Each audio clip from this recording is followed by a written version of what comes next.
And to the other end of the spectrum, we always try to land on a sort of a lighter note. And I don't even know what to say about this one. So this word came out. Look at the date here this week, I guess. But Broadcom basically has now announced that nope, just joking. They're not really going to take their 2,000 top accounts, all really their entire major set of enterprise deals, and bring them in house. They're only going to keep the top 500, and they're going to push the other 1,500 back out to their partner community, because they finally got wind that, oh, these customers might actually have options and change paths, and now they're trying to salvage it.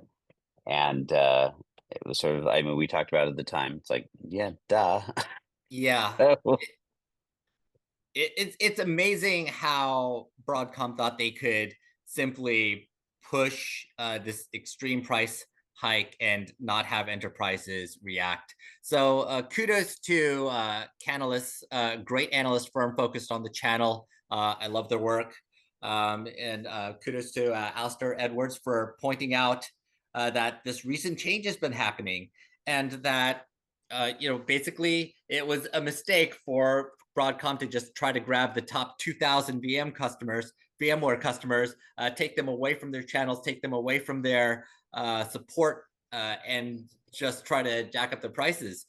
I expect, frankly, we are also in a time when vendors are being pushed to be greedier and to push for profits. Obviously, we are in a profit-driven environment, which is fine. That's how capitalism works. But I feel like there's an increased focus and on the vendor side to see what they can get away with on the price side. And I think this might be a time for enterprises to build consortiums, be smart about how they are answering vendor requests. Definitely talk to your peers right now about what they are seeing in the market, and don't just accept price hikes where they may lie. It's a good time to talk to procurement, because they might be thinking, well, we've got this price hike, but you said this was mission critical. So, we've got to go along with it and just do what we can. This is a time for procurement and finance and IT to team up, because you're facing big forces also teaming up against you on the pricing side. well, I also think there was a really big miscalculation here. I mean, we are long in the tooth on people like Oracle and SAP being incredibly sticky, right? Mm-hmm. But part of the reason they're so sticky is that their products are so embedded into the workflow that forget the cost of the technology. The cost of changing is just Mm-hmm. so exorbitant that it makes it really, really difficult to justify that. And I think Broadcom was sort of counting on that same idea that, oh, this was this intrinsic part of it. What I think they missed is at this level of the infrastructure, it's in such a state of flux anyway. Mm-hmm. It's not a difficult calculation for a CIO to go, well, look, I'm going to have to refresh this technology in the next 2 to 3 years anyway. So why am I going to sit here and take this when I can start looking at other options? And there's such an abundance. We just spent, half an hour talking about reInvent, Right. all of these options to just completely re-architect things that gave them options, particularly with the hybrid models that are sort of emerging. And so I think it was a gross miscalculation. We talked about it at the time. And I don't think it's going to kill anything in the short term, but I think they've probably severely damaged themselves over the long haul.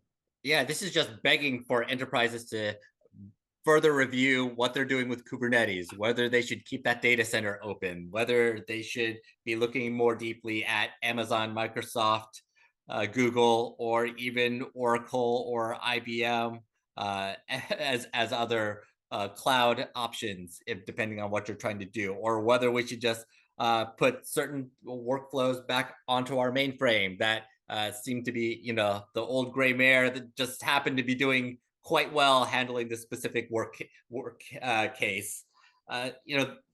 You're begging for companies to do that when you jack up the prices and add millions of dollars to their bills. Because honestly, every Fortune 500 enterprise has the capability to practically do everything themselves. They choose not to because they think they can work faster by paying a bit more to do it with the portfolio of IT services that they have. But when you're talking about these Fortune 500 companies, they have $1 billion to spend on IT, and trying to push them and jack up another $100 million is enough to get their attention and have them say, hey, why should we bother dealing with you?